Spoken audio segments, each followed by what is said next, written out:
Assalaamu calaykum waraxmatullaahi wabarakaatuh. Soo dhawaada walaalaha sharafta badan ee ku xiran janalkeena caafimaadka ee Caafimaad Janal. Maanta waxaynu ka hadli doonaa 7 cunto oo wajiga ka baabi'iya madmadowga iyo finanka iyo waliba gadgaduudka ku samaysma wajiga. Waxaa jira siyaabo badan oo dedejiya ama saacida soo bixitaanka finanka wajiga ama aknaha.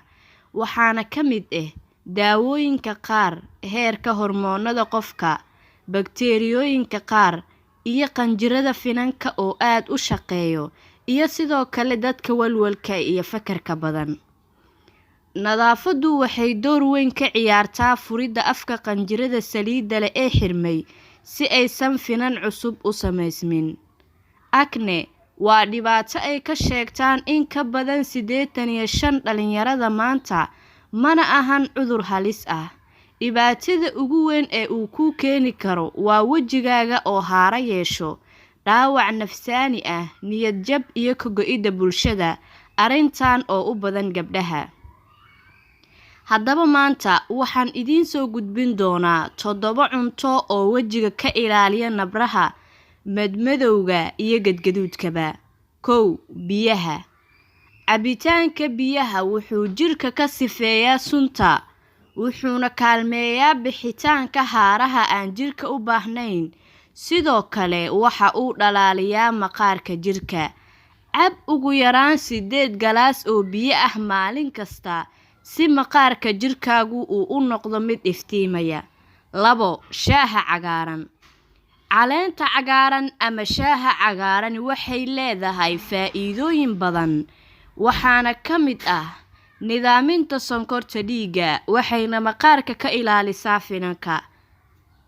3. Kalluunka. Kalluunka ama malaygu wuxuu ka mid yahay cuntooyinka wajiga ka ilaaliya finanka, waayo wuxuu hodan ku yahay ama waxaa ka buuxa maadada omega 3 fatty acid taasoo la dagaalanta caabuqa. 4. Qaraha. Qarahu wuxuu ka hortagaa cudurrada ku dhaca maqaarka oo ka mid yahay findoobka. Waa sida ay xaqiijiyeen daraasado la sameeyay. 5. Waa yogurta. Iyadoo inta badan waxyaabaha caanaha laga sameeyo ay u xun yihiin finanka maadaama ay ku badan tahay dufanka ama saliidda, haddana yogurta waxaa ku jira cuntooyinka ama waxay ka mid tahay cuntooyinka ugu wanaagsan ee la dagaalamo aknaha ama nabraha, waayo waxaa ka buuxo borotiinka maqaarka jirka dayactira. 6. Qajaarka. Qajaarku wuxuu ka kooban yahay fitamiino badan oo aad ugu fiican maqaarka.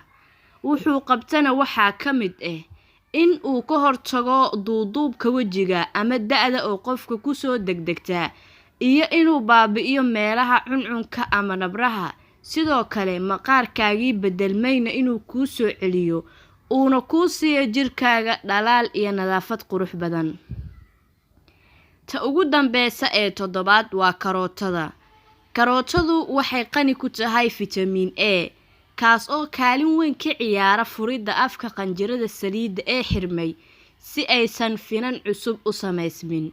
Haddaba 7 cunto ee soo sheegay oo ugu horeeya biyaha, uu ku xiga shaaha cagaaran, uu ku sii xiga kalluunka, qaraha, yogurta, qajaarka iyo karootada waxay u fiican yihiin maqaarka jirka. Dadka nabraha ka soo baxaan inta badan waxaa laga yaabaa ama haaraha yeeshay ama wajigooda gadgaduudka ka yeeshay in ay ka walwalaan ama ay ku daba wareegaan marba wixii jirkooda u wanaagsan ama wax ay korka marin lahaayeen. Run ahaantii waxaa wanaagsan wax aad jirkaaga marin lahayd. Waxaa ka horeeya caafimaadka gudahaaga in aad soo dhista marka hore. Cuntooyinka aad cuntid waa inaad iska saxdaa. Markuu jirkaaga noqdo jir caafimaad leh ayuu maqaarkaaga noqon doonaa maqaar caafimaad leh, kaasoo ka caafimaad qaba nabraha, gadgaduudka wajiga iyo sidoo kale isbedelada iyo dhalaalka maqaarka intaba. Waxaa saameyn weyn ku leh gudaha jirka in la soo dhiso, qofka in ay calooshiisa baxsanaato, biyo badan in uu cabo, cuntooyinka aad soo sheegayna in uu cuno. Hadduu intaas qofka sameeyo uma baahnaan doono waxyaalo kiimikaal ama wax kale in uu wajigiisa mariyo. run ahaantii waxyaalahaasna wax natiijo laga keenayo ma aha. marka hore aan ku dadaalno in gudaheena aan soo dhisno, kadib maqaarka jirkaaga wuxuu noqon doonaa mid qurux badan. heer waxaad gaari doontaa aad ka maaranta wajigaaga ama jirkaaga shay inaad mariso.